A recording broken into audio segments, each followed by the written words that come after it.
बिस्मिल्लाहिर्रहमानिर्रहीम। आज का हमारा जो टॉपिक है जी ये है प्रॉब्लम नंबर 3 और प्रॉब्लम नंबर 4, जो कि पिछली प्रॉब्लम आपने प्रॉब्लम नंबर 1 और 2 देख ली थी, जिसके अंदर आपको एक डिफरेंस था कि मेथड चेंज था, एक डिमिनिशिंग और स्ट्रेट लाइन, उससे आपको आइडिया हो गया होगा और एक नॉर्मल प्रोसीजर पता चल गया होगा। इसमें नॉर्मल प्रोसीजर के साथ एक नई चीज़ आ गई है कि साल के दौरान आपने एक और मशीन ख़रीदी है।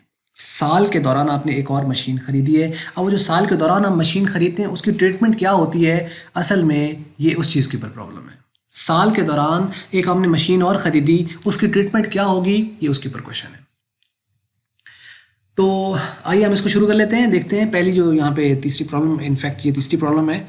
तो यहाँ पे लिखा हुआ है अब 5 चीज़ें आपके माइंड में होगी। 5 चीज़ें हमें चाहिए होती हैं। कॉस्ट चाहिए होती है, उसके बाद मैं बार बार इसलिए दोहराता हूँ ताकि जहन में ज़रा थोड़े से रिवाइज हो जाएं। आपको कॉस्ट चाहिए, आपको डेट ऑफ परचेज चाहिए, रेट ऑफ डेप्रिसिएशन चाहिए, चौथे नंबर पर आपको जो है उसके मेथड चाहिए, और आपको पांचवी चीज़ जो है वो उसकी डेट ड्यू या कितने सालों के लिए आपको उसको बनाना है, वो आपको चाहिए होता है। ये 5 चीज़ें बेसिक हैं। उसके अलावा ये भी ज़रूरी है कि आपका अकाउंट्स कब क्लोज हो रहे हैं, ये भी ज़रूरी होता है। 31 दिसंबर पे क्लोज हो रहे हैं या 30 जून पे क्लोज हो रहे हैं। नॉर्मली ये 2 फेमस डेट है जिसके ऊपर नॉर्मली चल रहा होता है। तो एनी हाउ ये आपको पता होना चाहिए। तो इसमें बात कर रहा है on 1 January 2001 a firm purchased machinery for ₹50,000। एक फर्म है, उसने मशीनरी परचेज की है 50,000 रुपए की। 50,000 की मशीनरी उसने 1 जनवरी को परचेज की है। 1 जनवरी को 2001 को ये तो उसने परचेज कर ली। अच्छा, अब उसके बाद कहते हैं ऑन 1 जुलाई 2003। अच्छा भैया देखो, 2001 में इसके अलावा कोई ट्रांजेक्शन नहीं हुई है।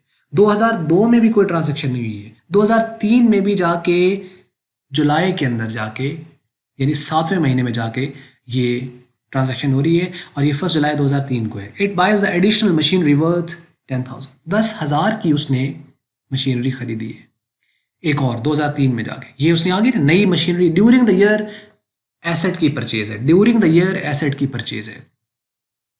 और ना सिर्फ उसने 10,000 की खरीदी, कहता है स्पेंड्स ₹1,000 ऑन इट्स इरेक्शन। 1,000 उसके ऊपर उसने खर्चा किया। जब 1,000 उसके ऊपर खर्चा किया तो 10,000 की वो नहीं है, वो 11,000 की है, क्योंकि ये नॉन रिकरिंग एक्सपेंस है, डायरेक्ट एक्सपेंस है, एसेट की कॉस्ट में ऐड होगा। एसेट की कॉस्ट 11,000 है। The accounts are closed each year on 31 December. कब क्लोज होते हैं? 31 दिसंबर को, मतलब इस डेट पर हमने डेप्रिसिएशन रिकॉर्ड करना है। और उसके बाद वो बात करता है assuming the normal depreciation to be 10%। Normal जो उसका डेप्रिसिएशन है वो 10% है per annum. Show the machinery account for the 4 years under fixed instalment method. पहली जो मैंने प्रॉब्लम कराई थी उसमें आपको डिमिनिशिंग से कराया था, और फिक्स की मैंने प्रॉब्लम आपको बताई थी। ये फिक्स से हो जाएगी, तो अगर किसी को मेथड का भी प्रॉब्लम होगा तो इस प्रॉब्लम के साथ कवर हो जाएगा। तो इसमें फिक्स इंस्टॉलमेंट में क्या होता है कि हर साल डेप्रिसिएशन, पूरे साल का डेप्रिसिएशन सेम रहता है ओरिजिनल कॉस्ट के ऊपर। लेकिन अब 2 एसेट है यहाँ पे, मतलब एसेट तो एक ही है मशीनरी का, लेकिन 2 तरह का, एक पुरानी मशीन है और एक नई मशीन। एक शुरू में खरीदी और एक ड्यूरिंग द ईयर खरीदी। एक शुरू में खरीदी और एक, इन दोनों को अब हम क्या है, दोनों को लेके चलेंगे। दोनों को ले कोई प्रॉब्लम नहीं है। 2 एसेट आपके पास, बल्कि एक ऐसा होता है कि जिसमें एसेट को सेल कर दिया था और उसकी जगह एक नया आता है और एक पहले चल रहा होता है। तो ये कॉम्प्लेक्सिटी थोड़ी सी टाइम के साथ बढ़ेगी। वही मशीन है तो मशीनरी अकाउंट आ गया, और date reference amount, date reference amount, 3 column debit side पे, 3 कॉलम क्रेडिट साइड पे। और यहाँ पे आप डेबिट और इसके ऊपर आप क्रेडिट लिख सकते हो। और ईयर है 2001 और जनवरी 1 है, तो आपने पहले साल, फिर मंथ, फिर डे लिख दिया, और इस तरफ भी ईयर और मंथ और डे लिख दिया। 1 जनवरी है तो 2001, तो 2001 1 जनवरी, और उसके बाद आपने 50,000 की मशीनरी खरीदी, तो आपके पास एंट्री क्या होती है? Machinery account to bank account, machinery account to bank, या machinery account to cash account. तो इसका मतलब ये हुआ मशीनरी डेबिट हो रही है, इस तरफ लिखेंगे। रेफरेंस किसका आ जाएगा? बैंक का। एंट्री की वीडियो मैंने पहले बनाई हुई, अगर आपने नहीं देखी तो उसको आप जरूर देख लीजिएगा, कॉन्सेप्ट वहाँ से ज़्यादा क्लियर हो जाएगा।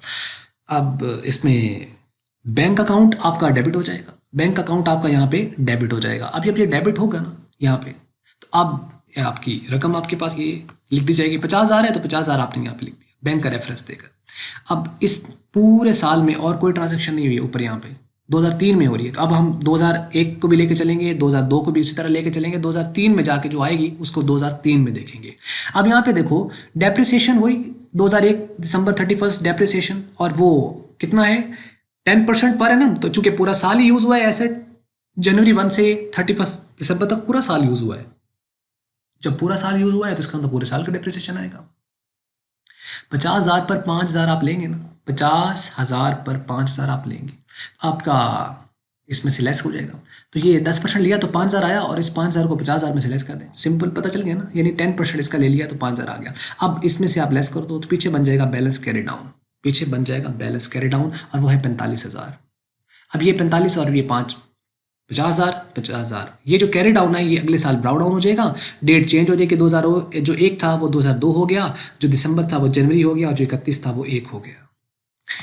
जो कैरी डाउन था वो ब्राउ डाउन हो गया, मतलब जो क्लोजिंग था वो ओपनिंग हो गया। बैलेंस जो पिछले साल था क्लोजिंग, वही इस साल का ओपनिंग है। पिछले साल का क्लोजिंग इस साल का ओपनिंग होता है, 45,000 आ जाएगा। अब उसके बाद आपके पास 2002 है। जब 2002 है तो इसकी दिसंबर 31 है, दिसंबर 31 को आपने ये लिख दिया। अच्छा, अब ये डेप्रिसिएशन वो सेम है, डेप्रिसिएशन का रेफरेंस आएगा, और चूंकि स्ट्रेट लाइन है तो इसका मतलब ये भी पूरे साल का 5, पिछले साल 5 है तो अगले साल भी 5 आएगा, क्योंकि स्ट्रेट लाइन है। तो 5,000 लिख दिया है। अब इसमें से 45 में से 5 माइनस कर दो तो पीछे आपका 40 बच जाएगा। 40 45 और 45 ये दोनों साइडें बराबर होगी। इस साल का क्लोजिंग अगले साल का ओपनिंग बन जाएगा। 2002 2003 में चेंज हुआ, दिसंबर जनवरी में चेंज हुआ, और 31 जो है वो 1 में चेंज हुआ। बैलेंस ब्राउ डाउन 40 ये लिख दिया। अब इसके अंदर अब आगे कुछ चेंज आए हैं जो कि दिसंबर से भी पहले है। अब वो दिसंबर से पहले है तो पहले हम उसको लिखना है, क्योंकि जुलाई पहले आ रहा है और दिसंबर बाद में है। अब हम यहाँ पे लिखेंगे 2003। आप मंथ ये ना लिखना चाहो तो यहाँ पे आप डैश लगा सकते हो, और उसके बाद जुलाई 1 है। अब उसी तरह जैसे पिछला एसेट खरीदा था तो आपने किसका रेफरेंस दिया था, बैंक का, तो इसमें भी बैंक का ही रेफरेंस आएगा। लेकिन 10,000 का एसेट और 1,000 उसके ऊपर स्पेंड किया, 11,000 का, तो यहाँ पे 11,000 आ जाएगा। अब ये 11,000 आ गया है, इसको आपने लिख दिया है। अब क्या करना है, अब डेप्रिसिएशन 2 चल रहे हैं, डेप्रिसिएशन 2 चल, इस पे तो आएगा पूरे साल का। ये जो पुरानी चल रही है ना, ये तो जनवरी से दिसंबर तक पूरा साल यूज हुई, लेकिन जो नई आई है ये पूरा साल इस्तेमाल नहीं हुई है। ये कब से है, ये यकम जुलाई से लेकर 31 दिसंबर तक इस्तेमाल हुई। तो जितनी इस्तेमाल हुई है उतना लिखा जाएगा, जितनी इस्तेमाल हुई है उतना लिखा जाएगा। 6 माह इस्तेमाल हुई है, इसका मतलब इसके ऊपर तो आएगा पूरे साल का, और वो पूरे साल का आना है तो वो भी इसकी ओरिजिनल कॉस्ट क्या है, 5,000 है, ये 5,000 लिख दिया।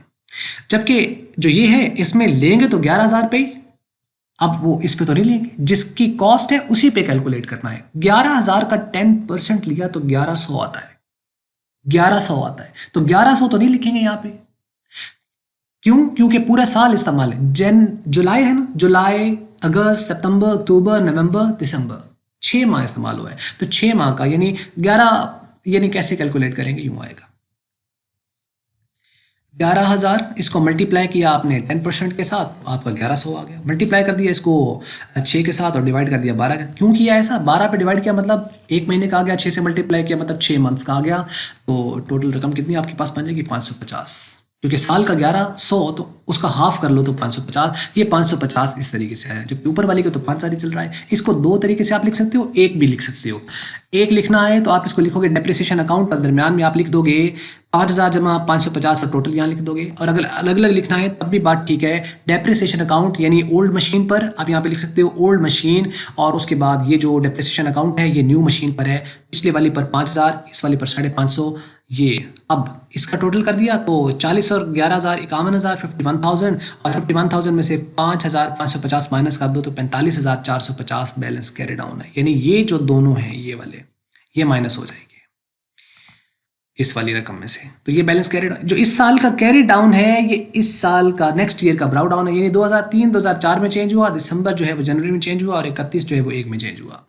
अब ये आपका बैलेंस ब्राउ डाउन ओपनिंग बैलेंस आ गया, ओपनिंग बैलेंस लिख दिया यहाँ पे, और ये रकम आपके पास यहाँ पे आ गई। अब इसके ऊपर पूरे साल का आना है, लेकिन इस पे नहीं लेना कि डायरेक्टली इसी पर ले। अगर तो डिमिनिशिंग होता तो इसी पर लेकर लिख लेते, लेकिन ये अब आपने ओरिजिनल कॉस्ट पे लेना। लेकिन कॉस्ट अब ओरिजिनल हमारे पास 2 कॉस्ट हैं, एक पुराने एसेट की कॉस्ट और एक नए एसेट की कॉस्ट। तो पुराना एसेट 50,000 का, उसके ऊपर तो आएगा 5,000, नया एसेट 11,000 का, इसके ऊपर आएगी 10% इसके ऊपर, क्योंकि ओरिजिनल कॉस्ट है। मतलब क्या हुआ, 5,000 और 1100, तो ये 6,100 आ जाएगा।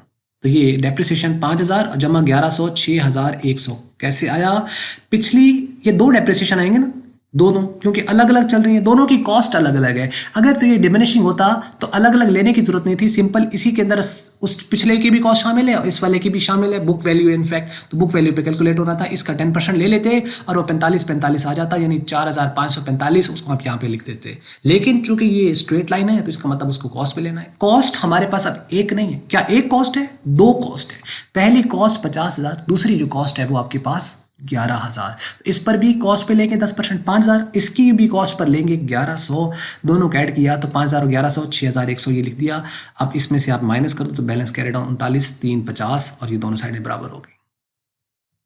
आप देख रहे हो यहाँ पे 2001 दिसंबर 31, 2002 दिसंबर 31, 2003 दिसंबर 31 और 2004 दिसंबर 31, जबकि इस तरफ आपकी वेरिएशन थोड़ी सी आ रही है क्योंकि आपका एसेट ड्यूरिंग द ईयर एक खरीदा गया है। जब भी खरीद रहे हैं तो बैंक का रेफरेंस आ रहा है और जब भी बैलेंस को नीचे ला रहे हैं तो ब्राउ डाउन आ रहा है, जब भी बैलेंस क्लोज हो रहा है तो कैरी डाउन आ रहा है और डेप्रिसिएशन क्रेडिट साइड पे, जबकि एसेट की जो बाइंग है वो डेबिट साइड पे आ रही है क्योंकि एंट्री एसेट टू बैंक होती है, जब डेप्रिसिएशन होता है डेप्रिसिएशन टू एसेट होती है। प्रॉब्लम आपको क्लियर हो गई होगी और उसके बाद अगली वाली मैं पढ़ देता हूँ, इसको आपने कर लेना है। समझा देता हूँ मैं आपको यहाँ पे। On 1 January 2001 a firm purchase machinery worth 50,000।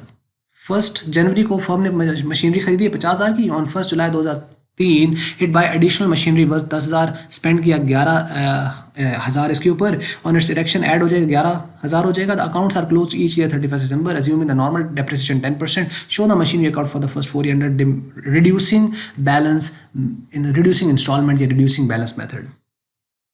Same question है ऊपर वाला, सिर्फ क्या है मेथड चेंज हो गया है। तो मैंने बताया ना मेथड जब चेंज हो गया तो इस पे डिमिनिशिंग की पहली जो वीडियो मैंने पहली प्रॉब्लम बनाई थी वो डिमिनिशिंग पर है, उसको आप देख लीजिए, वहाँ से हेल्प हो जाएगी और आप इसको कर सकते हो। वो क्या होता है, जो डिमिनिशिंग होगा वो जो बैलेंस बचते जाएंगे उन पर कैलकुलेट होकर लिखता चला जाएगा। तो ये थी प्रॉब्लम और 4 प्रॉब्लम होगी और बस ये वीडियो थी। आपको उम्मीद करते हैं समझ आ गई होगी। अगर आपको अच्छी लगी तो उसको आप लाइक कर सकते हैं, अच्छी नहीं लगी तो उसको डिसलाइक, और वीडियो देखने का आपका बहुत बहुत शुक्रिया।